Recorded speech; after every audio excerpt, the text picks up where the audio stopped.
Seturni solicita novo aumento das passagens na capital potiguar, com acréscimo de 12%. Chuvas ocorridas ao longo do mês de janeiro no oeste do estado ficam acima da média esperada. E aqui no estúdio, mais uma entrevista da nossa Semana das Profissões. O curso de hoje é administração. Vamos conversar com o professor universitário, também administrador, Diego Paes.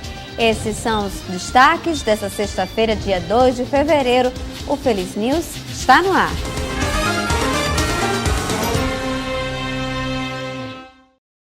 Boa noite. O Sindicato das Empresas de Transporte Público de Natal, Seturni, solicitou um novo aumento para o reajuste das passagens na capital potiguar. Dessa vez, um acréscimo de 12% à tarifa. R$ 3,75. Esse deve ser o novo valor das passagens de ônibus em Natal. O Sindicato das Empresas de Transportes Urbanos entrou com o pedido na Prefeitura para o reajuste de 12%. A mudança promete mexer com o bolso do natalense. Horrível. Cada vez mais aumentando a passagem e o salário, falei que nem um ditado. É absurdo, né? Porque todos os impostos que todo mundo paga, meu pai, minha mãe, todo mundo. E assim, esse aumento absurdamente só para nos roubar. Infelizmente é só nos roubar. Rapaz, diante de um aumento de R$17 no salário mínimo, eu não duvido de nada. Jaísa reclama da falta de estrutura e segurança dos transportes. Se os ônibus melhorarem questão de segurança, questão de conforto para o passageiro, para mim seria muito bom, assim, eu concordo. Se realmente valer a pena. Agora, se for para continuar do mesmo jeito, a demora que a gente espera nas paradas e tudo assim, aí é uma coisa que não vale a pena. Segundo o Seturni, um dos principais motivadores do reajuste foi o constante aumento no valor da gasolina. Hoje, 30% do valor pago pelos usuários corresponde ao que é gasto com combustível. Os preços do combustível, do óleo diesel, que está subindo como a gasolina toda semana. E o preço que está na tarifa atual cobrada, ela ainda é o preço de abril do ano passado. As empresas estão tendo esse prejuízo, esse déficit, provocando um grande desequilíbrio econômico-financeiro no sistema de transporte de Natal. Além do aumento da gasolina, o Seturni afirma que outro fator que contribui para o reajuste da passagem é a redução de passageiros pagando inteira. Os descontos para estudantes e idosos aumentam o valor pago. Da última série histórica dos últimos 12 meses, porque esse passageiro vem em declínio nos últimos 3 anos. E essa queda desse passageiro pagante que está sendo transportado repercute inversamente no preço da passagem. Quanto mais ele cai, mais há necessidade de elevar a tarifa do transporte. Os impostos embutidos no valor da passagem também encarecem a tarifa. O consultor do Seturni explica que com a redução dos impostos, a passagem também poderia sofrer uma redução. 21 capitais do Brasil já fizeram, reduziram esses impostos para não impactar tanto na tarifa a ser cobrada. E nós esperamos que o município e o governo do estado aqui, nesse momento de tanta dificuldade, o governo federal elevando tanto o preço do combustível, que esses impostos venham ser diminuídos ou tirados para que o usuário não pague essa conta desses aumentos sozinho. O pedido já foi apresentado na Prefeitura e deve começar a valer ainda neste mês de fevereiro. Complicado, né? E olha só, um motorista que prestava serviço para um jornal aqui da capital morreu após capotar o carro na madrugada dessa sexta-feira na BR-226, na região do Seridó, Potiguar. De acordo com a Polícia Rodoviária Federal, a vítima foi arremessada para fora do veículo. As causas do acidente ainda serão investigadas. De acordo com a PRF, o caso aconteceu por volta das 4h15 da madrugada no quilômetro 157 da BR-226. O trecho fica próximo à entrada para o município de Cerro Corá, distante cerca de 18 quilômetros de Currais Novos, ambos na região Seridó-Potiguar. O motorista é identificado como Gustavo Alberto Costa, de 30 anos. Segundo a PRF, a causa mais provável é que tenha sido um cochilo ao volante, mas isso ainda vai ser investigado. Fica aí o nosso pesar a esse colega de profissão, né? Agora vamos mudar um pouquinho de assunto. Segundo a Secretaria de Saúde, o Rio Grande do Norte não tem recomendação de vacina contra a febre amarela. A nossa repórter Ananda Braga tem mais informações. É com você, Ananda. Olá, Lívia, é isso mesmo, né? A Secretaria de Saúde ela quer deixar bem claro que o Rio Grande do Norte não é área de risco contra a febre amarela. Aqui no estado ainda não foi detectado nenhum caso da doença, por isso a população deve ficar tranquila quanto a isso e só quem deve tomar a vacina são as pessoas que vão viajar para as áreas de risco. Quem precisa tomar a vacina deve procurar os postos de saúde com até 10 dias de antecedência, né, da viagem, com um comprovante e com um documento que comprove a sua viagem. Porque também não vale, né, gente, chegar lá dizendo que vai viajar só para tomar a vacina, quando na verdade não vai viajar por medo da doença. A doença ela não está em foco aqui no estado, né, então o pessoal aqui pode ficar tranquilo e quem vai viajar deve tomar a vacina. É importante lembrar também que, apesar das pessoas, né, quem não vai viajar não deve tomar agora para não acabar para quem vai, mas a Secretaria afirma que os estoques estão bons. Em 2017, o estado recebeu mais de 50 mil vacinas para a febre amarela e desse total nós ainda temos mais de 10 mil vacinas estocadas para quem estiver precisando agora nesse ano de 2018. É importante lembrar que os estados que estão livres, né, que não são áreas de risco, nós temos aqui o Rio Grande do Norte, a Paraíba, Pernambuco, Alagoas, Sergipe e o Ceará. Essas são as áreas que estão livres. A Secretaria também lembra que é importante as pessoas terem cuidado com os efeitos colaterais da vacina. Então, grávidas, idosos e pessoas alérgicas devem ter cuidado, devem procurar um médico antes de se vacinar para não ter aí nenhum efeito colateral. Lívia, eu volto com você. Obrigada, Ananda, pelas informações. É isso mesmo, só vale tomar essa vacina quem vai viajar para a zona de risco. Se vai ficar por aqui mesmo, é desnecessário e é importante ressaltar, né, a questão dos efeitos colaterais, como bem a nossa repórter Ananda falou, que são vários. Muito obrigada. E olha só, mudando um pouquinho de assunto, um homem foi morto a tiros dentro de casa na noite da quinta-feira em São Gonçalo do Amarante, cidade da Grande Natal. Segundo a Polícia Militar, Igor de Lima Dantas, de 22 anos, era organizador de festas em casas de praia. Antes de ser atingido pelos disparos, a mulher e a filha foram obrigados a sair da residência. Ainda segundo a polícia, os assassinos tentaram tocar fogo na vítima. Depois que os atiradores saíram, as chamas foram controladas, mas a vítima não resistiu aos tiros. A polícia informou que Igor Lima já havia sido preso em 2016 por porte ilegal de armas de fogo.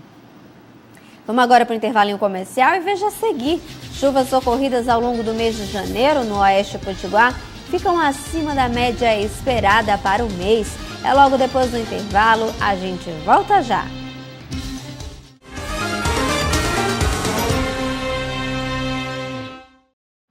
As chuvas ocorridas ao longo do mês de janeiro no Oeste Potiguar ficaram acima da média histórica de 60 milímetros. Na região, segundo dados divulgados nessa semana pela Imparne, o volume médio foi de 77,9 milímetros. Quem mora na capital pode não ter percebido, mas o Rio Grande do Norte registrou mais chuvas nesse mês de janeiro. No Alto Oeste, por exemplo, o acumulado chegou a 79 milímetros. A distribuição das chuvas, principalmente durante o mês de janeiro, ela é bastante, digamos assim, peculiar ao mês. Você tem uma distribuição bastante irregular. Então, uma concentração maior no Alto Oeste, concentração onde você tem uma maior concentração de umidade, faz com que haja maior concentração de chuvas. E também a questão da atuação do sistema meteorológico do mês de janeiro. Ele faz com que haja esse tipo de distribuição com uma maior concentração em alguns municípios. Segundo o meteorologista, o aumento das chuvas se deve às condições climáticas favoráveis proporcionadas no mês. Isso ocorreu exatamente porque nós tivemos a atuação de sistemas meteorológicos que atuam normalmente durante o mês de janeiro, que são os vórtices ciclônicos de ar superior.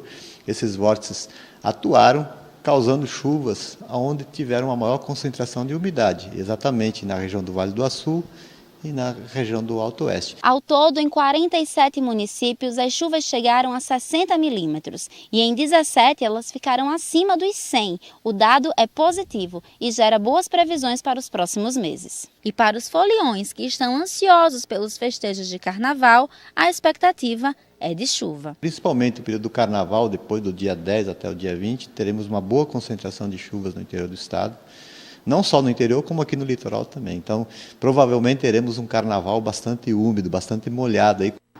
Vamos agora de notícias. Os cartórios do Rio Grande do Norte esperam iniciar a emissão de documento de identificação e passaportes ainda no primeiro semestre desse ano. A Associação dos Notários e Registradores aqui do estado vai agendar reuniões com toda a Secretaria de Segurança do Estado e a Polícia Federal para firmar os cumprimentos de convênios de cooperação. A possibilidade de os cartórios passarem a emitir documentos foi autorizada na semana passada pela Corregedoria Nacional de Justiça. Com isso, a obtenção dos documentos deixará de ser uma obrigação exclusiva dos órgãos públicos. Vamos agora para o nosso comercial e veja a seguir uma entrevista da nossa Semana das Profissões. Hoje é o curso de administração. Vamos conversar com o administrador e também professor universitário Diego Paes. É logo depois do intervalo, a gente volta já.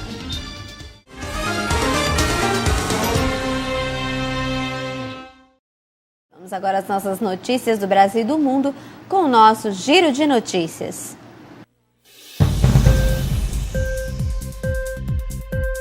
O presidente Michel Temer disse nesta sexta-feira que insiste na reforma da Previdência porque, apesar de o governo aguentar o déficit, outros não aguentarão. Tenho mais de 11 meses de governo.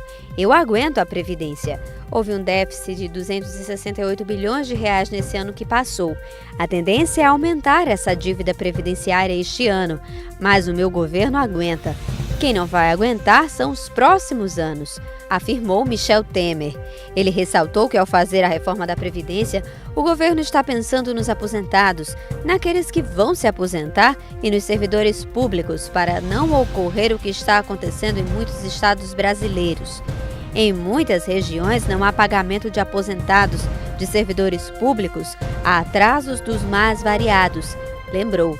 O que nós estamos fazendo é evitar que isso venha acontecer em pouquíssimo tempo. O filho mais velho do ex-presidente de Cuba, Fidel Castro, de 68 anos, morreu nesta quinta-feira em Havana, aparentemente por suicídio, segundo meios de comunicação locais e agências internacionais. Conhecido popularmente como Fidelito, o único filho nascido do casamento de Fidel Castro com Mirta estava em depressão profunda há vários meses.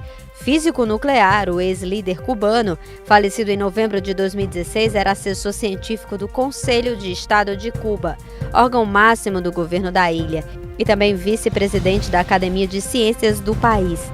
A informação oficial sobre a morte foi divulgada através de uma nota informativa no programa Mesa Redonda da televisão estatal cubana. Posteriormente, reproduzido por outros meios estatais, o primogênito do líder da Revolução Cubana atentou contra sua vida na manhã deste 1º de fevereiro, diz a nota oficial, acrescentando que Castro era atendido por um grupo de médicos há vários meses por causa de um estado depressivo profundo. O incêndio que atingiu, na madrugada de hoje, o centro de entregas de encomendas de Jacarepaguá, dos Correios, destruiu cerca de 9.000 encomendas e pelo menos 6 veículos de entrega além do prédio. Segundo a empresa, ninguém ficou ferido. A unidade de distribuição atendia os bairros de Jacarepaguá, Barra da Tijuca e Recreio dos Bandeirantes, na zona oeste do Rio de Janeiro. A estatal aguardava as investigações para saber as causas do incêndio. Em nota enviada para a imprensa, os Correios informam que os remetentes das encomendas perdidas serão indenizados. Dentro de um prazo de 5 dias úteis, os Correios lançarão a informação extraviada no sistema de rastreamento do site da empresa para as encomendas que foram destruídas pelo fogo. Após verificarem essa informação na internet, os clientes deverão registrar uma reclamação por meio dos canais de atendimento dos Correios para serem indenizados. Vamos agora para a nossa última entrevista da Semana de Profissões. Vamos falar sobre o curso de administração. Por isso nós recebemos agora o professor universitário Diego Paes. Diego, seja muito bem-vindo. Muito obrigado por me receber, é um prazer estar aqui, Lívia. Prazer é nosso. Para a gente começar a nossa entrevista, eu queria que, por favor, o senhor explicasse para a gente qual é o perfil de um candidato para se direcionar como área profissional a ser um administrador. Bom, o profissional da administração é um profissional polivalente. Ele tem muitas capacidades diferentes desenvolvidas ao longo da graduação para exercer diversos papéis no ambiente organizacional e no ambiente econômico como um todo. O que eu quero dizer com isso? Ele pode atuar em diferentes aspectos dentro de uma empresa, ele pode trabalhar no terceiro setor, ele pode trabalhar no governo, ele pode ser um consultor. Tem muitos caminhos possíveis para o administrador.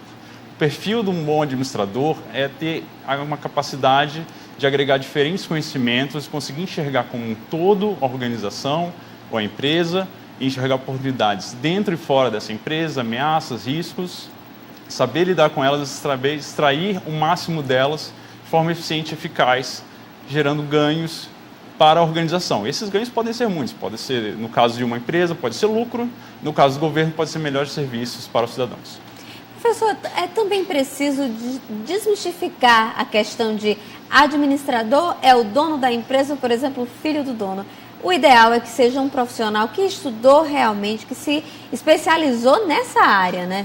Olha, se estamos falando de empreendedorismo, particularmente, qualquer pessoa pode empreender. Então nós temos muitos engenheiros, dentistas, advogados, boas ideias surgem de todos os lugares. Mas o profissional da administração, ele é alguém capacitado e preparado para enxergar oportunidades ou controlar a organização e extrair o máximo possível disso.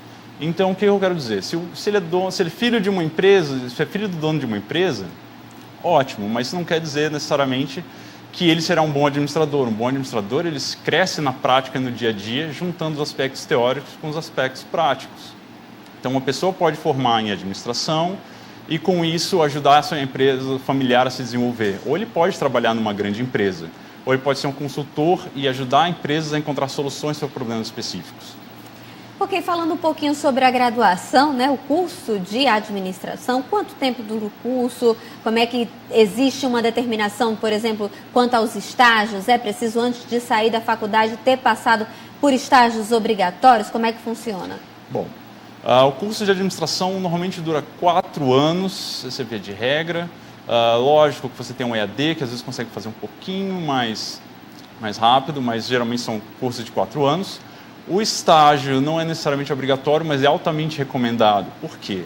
Se você ficar apenas na teoria, no que é aprendido em sala de aula, isso não vai lhe dar a base da prática, do dia a dia, que é onde você realmente aprende a lidar com os desafios. Tem uma dissonância entre a teoria e a prática. E na prática é você encarando problemas da vida real. Então, por exemplo, uma forma de fazer isso dentro de sala de aula é através de exemplos, estudos de caso, fazendo com que essa distância entre a teoria e a prática se diminua. Então, o estágio é altamente recomendado. Então, universidades, como por exemplo a Nassau, ela tem programas especificamente para aproximar o aluno do mercado de trabalho. E quanto mais cedo ele conseguir ter essa experiência na vida real, conseguir enxergar esses aspectos teóricos na prática, melhor administrador ele será formado. Professor, falando um pouquinho sobre as áreas de atuação do administrador, por exemplo, ele pode trabalhar no setor de RH, sendo o próprio administrador, o marketing também. Conta pra gente quais são as novidades do momento de área de atuação do administrador. Bom, a administração como ela é ensinada no Brasil, ela puxa muito do contexto americano, que é uma administração para grandes empresas. Isso é meio que uma herança e é um pouco de crítica feita aos cursos de administração. E isso é algo que tem sido percebido e tem sido lutado para realmente buscar formas de ensinar dentro do contexto brasileiro.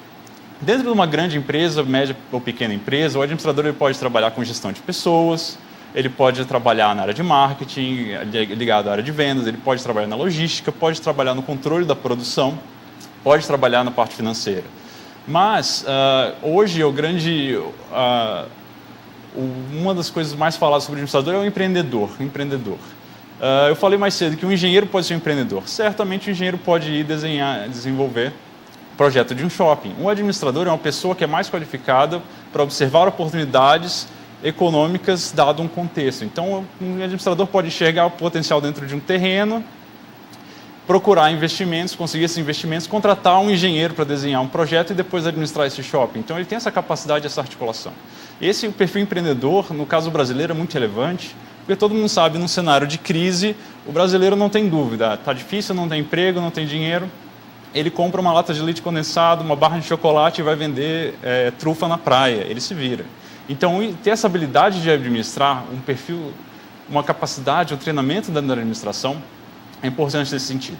Muitos brasileiros hoje buscam segurança, que são os concursos públicos, não deixam de ser uma questão de segurança. Eles têm vários concursos dentro da área de administração, seja em bancos, seja Banco Central, Petrobras.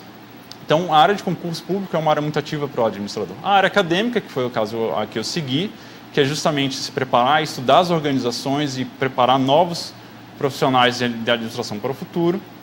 Consultoria é algo muito importante na administração, que é quando o administrador especializado em fazer consultorias, ele consegue contratado por uma empresa, faz um diagnóstico e busca formas de aprimorar essa empresa. Então, como você vê, são muitas possibilidades. Ele é um polivalente, ele pode se encaixar de muitas formas e se especializando ao longo do tempo.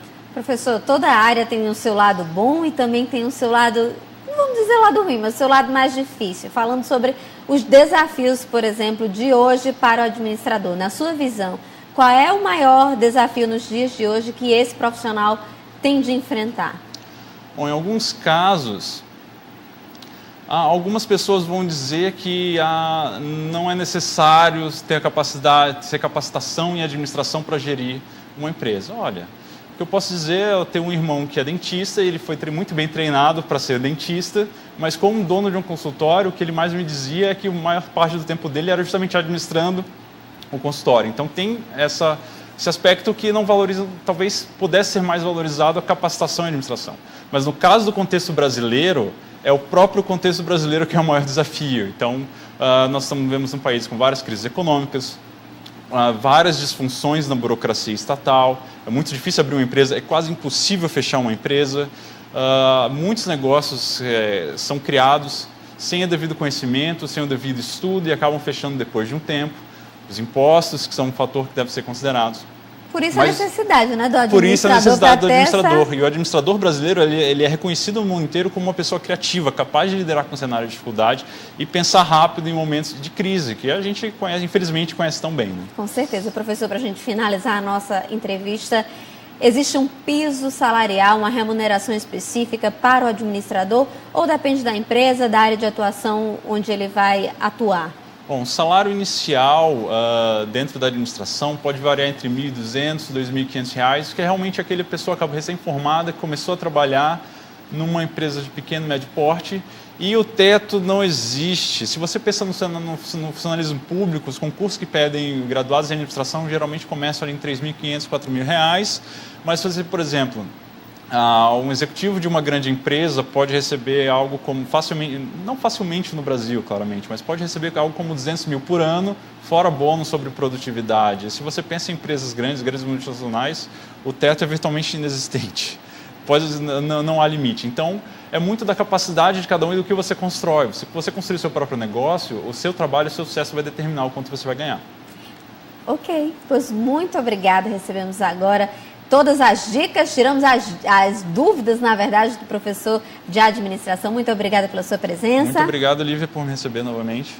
Agora vamos mudar um pouquinho de assunto, dar uma pausa nas notícias, porque hoje é sexta-feira e é hora de pensar um pouquinho no final de semana. Se você está precisando de dicas para curtir, por exemplo, um bom filme, um bom passeio, ou se é amante da boa e velha literatura, confere aí agora a nossa agenda cultural.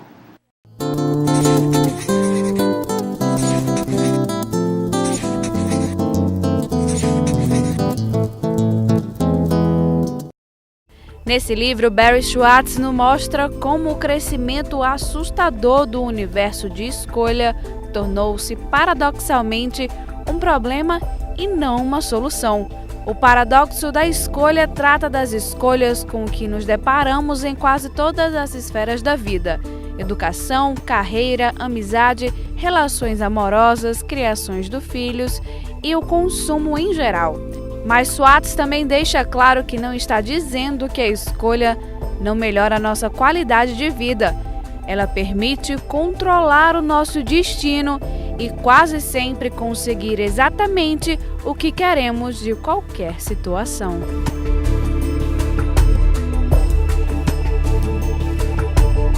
Vamos pegar um cineminha no final de semana? Ferdinando é um touro com um temperamento calmo e tranquilo, que prefere sentar-se embaixo de uma árvore e relaxar ao invés de correr por aí bufando e batendo cabeça com os outros. À medida que vai crescendo, ele se torna forte e grande, mas com o mesmo pensamento. Quando 5 homens vão até a sua fazenda para escolher o melhor animal para a tourada em Madrid, Ferdinando é selecionado acidentalmente. Quase te matei, foi mal! Au! É sempre uma surpresa muito agradável quando descobrimos oportunidades de se aventurar em locais que estão perto de nós e de algum modo permanecem ocultas. É inevitável o questionamento: como não vimos isso antes? O Vale Encantado, em Pium, distante apenas 5 quilômetros de Natal, é uma espécie de refúgio onde é possível esquecer a agitação da cidade e entrar em contato direto com a natureza em trechos da Mata Atlântica. O acesso ao Vale Encantado pode ser feito tanto por barco, chegando pelo rio Pium, ou por uma trilha que pode ser a pé cerca de 40 quilômetros ou de bicicleta. Não há muita sinalização, então, portanto, é bom ter atenção e requer o conhecimento de quem já conhece a região.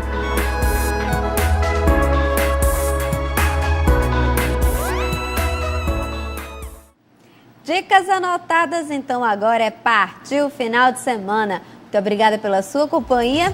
Tchau, tchau.